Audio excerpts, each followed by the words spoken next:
great to be back in the Unity community.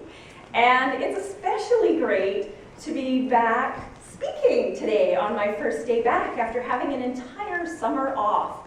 My hubby Neil and I spent every weekend this summer except 2 camping. Spending time in nature is so nurturing and so special for us. And time in nature is truly sacred to me. So it is incredibly special to be back today for the first time after the summer and talking about honoring the sacred. And I want to back up a little further ago than just this summer. I'm going to go back. Oop, keep going. It's a long time till I was a little girl.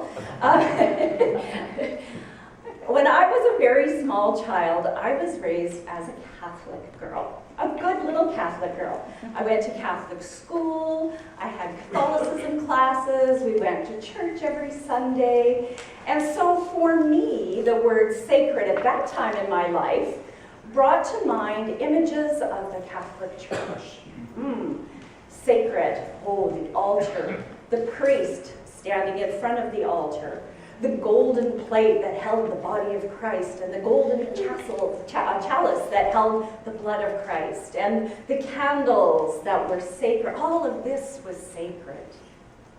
And a lot of people would relate that as sacred, something that's religious. As a matter of fact, the Oxford Dictionary says that sacred is connected with God or a God, or dedicated to a religious purpose, and so deserving veneration.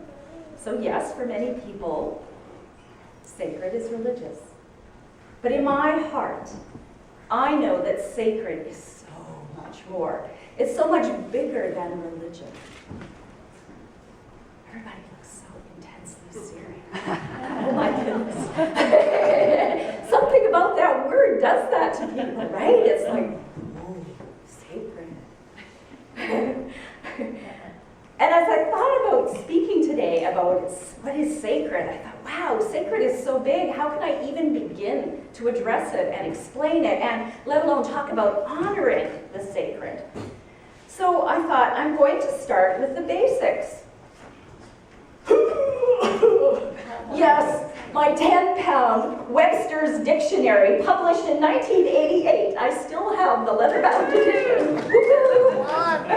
And I thought, I'm going to turn to the good old book and say, what does it say about sacred? It says, I actually wrote it in big type so I could read it. Set apart, especially for the service or worship of God or a deity. Yes, okay. Hallowed by a religious association. Grr, there's that whole Catholic religious thing again, creeping its way. But here it is, to be held in reverence. Now we're getting somewhere. Reverence. So I thought, okay, I know what reverence means, but what's really the definition? Flip. Here we go. Whoa, this definition really sucks. Let me try the internet. Maybe things do change. And in fact, I did find a different definition. Was it Collins Dictionary? Somebody wrote, deep respect for someone or something. This is what reverence is. Deep respect for someone or something. Okay, curious. What else do we find on the internet? The Collins Dictionary says, something that is sacred is believed to be holy and to have special connection with God. Oh, that's nice. I like that. So then what's holy? Okay, our good friend Wikipedia says, the English word holy dates back to at least the 11th century. And the Old English word heilig. This is an adjective derived from heil, meaning whole, and used to mean uninjured, sound, healthy, entire, complete. Ooh, I love reference to this word heilig, meaning whole. Whole is how I feel when I'm in nature. Whole is how I feel when I feel that I am connected with that source of all. And I acknowledge that nature, although I see it as sacred and it brings out the sense of sacredness for me, isn't all there is to sacredness either. And yet nature has been one of my greatest teachers. When I was growing up, every single family holiday was camping. We spent time in nature. We spent time in the outdoors. And my parents taught me this incredible love and respect for nature. And so I came to see nature as sacred, and that was my beginning of a path. So this brings me to how do I end up choosing this talk for today? There was a very specific incident talking about being outdoors and camping this summer that really, really affirmed this was what I was to talk about.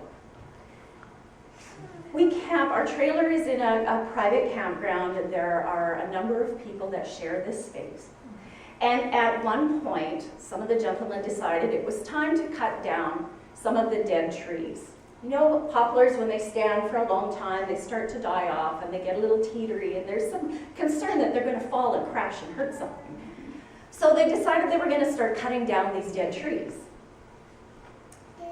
And I see nature as sacred, even dead trees, because a dead tree provides housing and food for birds and insects. And what's going to happen to the woodpeckers if we're taking down all the dead trees? However, I understand that human beings do what they do. We do some things for convenience and our safety. So they cut down the dead trees, and after a while I could hear the chainsaw just continuing and continuing and continuing, and I'm like, sounds like they're in one place, what's going on? And I walked over, and there was a live stand of about a dozen trees that they had started to cut down. Oh. And I stood there, yeah, I see mouths open, like, what? What? That was exactly my reaction. What are you doing? What are you doing? Well, someone had heard that this person had no sun at all, and all of these trees were shading their deck, and they wanted to enjoy the sunshine, so let's just take those trees down. And they had just started cutting, and it was like, yeah, eyes wide, I see these reactions, like, you're kidding me. Everybody's got that reaction. You're kidding me, right? They're going to take them down for convenience? Yeah, that was my reaction. I just lost it. I started crying and screaming. I was like, stop it, stop it, stop it. What do you think you're doing? You can't do this. This is like a family of trees. You can't take them down. Family of trees, where did that come from? Well, this summer I actually had a glimpse of a book called The Hidden Secret of Trees, in which a scientist talks about how, yes, we all know trees are living things, and they communicate just like you and I communicate. They communicate through their root systems.